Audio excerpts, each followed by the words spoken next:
Hello everybody, this is JD. Today, I've been wondering what to actually talk to you about. I want to talk a little bit about capitalism and what brought on this recession. I'm thinking about that. We'll probably do another video on that. But, since they're having the nations all meeting at the United Nations and they're talking about global warming, I'm going to talk a little bit about global warming. All these people are yelling, the sky is falling, the sky is falling, the sky is falling. I understand global warming and I understand it is real. But what are we doing and can we stop it? I say before we start trying to come up with rules and regulations, we should study the earth and figure out what it is and what causes it. For example, when I was taking earth science in high school, one of the greatest things that impressed me was that the Gulf of Mexico, the Gulf, went all the way up to St. Louis. What caused that? 123 million years ago, the Gulf of Mexico went all the way up to St. Louis. What caused it? There was no ice at the polar caps. Both the Antarctic and the Arctic had no ice. Also, at one time, the Gulf of Mexico was almost completely dry. What caused that? The same thing that made Long Island. What made Long Island? That's where the glaciers from the north came down and covered all of North America to the point of where Long Island is and across the nation. What caused that? Then the American Indians have legends about an ice bridge between Alaska and Russia. And they have legends about, and they have remains of cliff dwellings in areas that are so barren that no life can live, but yet at one time they were growing crops there. And it was fertile land. What caused that? We all know about 1000 AD, the Vikings were living in Greenland. They had farms, and they raised sheep, and they had settlements.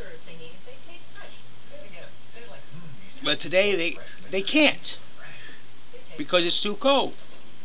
What caused that? And then we know about the time around Napoleon that the world went through a mini ice age, where they say it was the year with no summer. Actually, 2 years with no summer. What caused that? We start talking about the ice age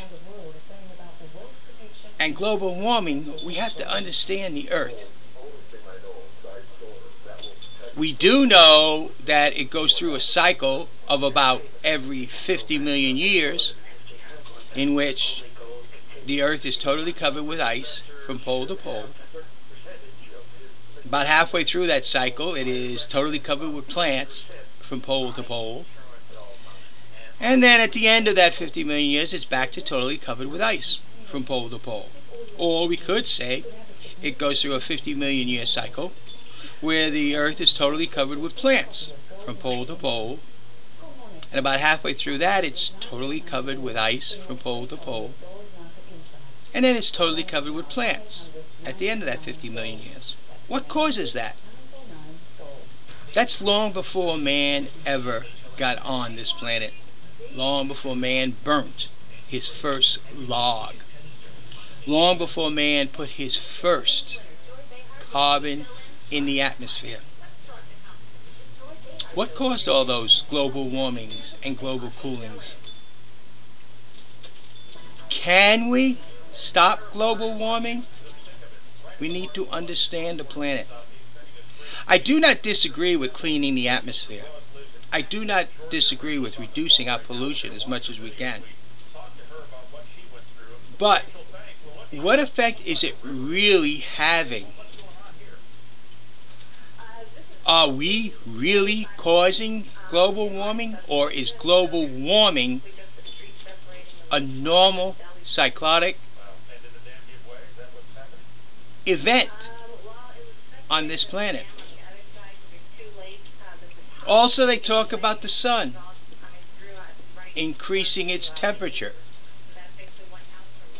from, let's say, from the time of Christ walking on the earth to the present, which is 2,000 years.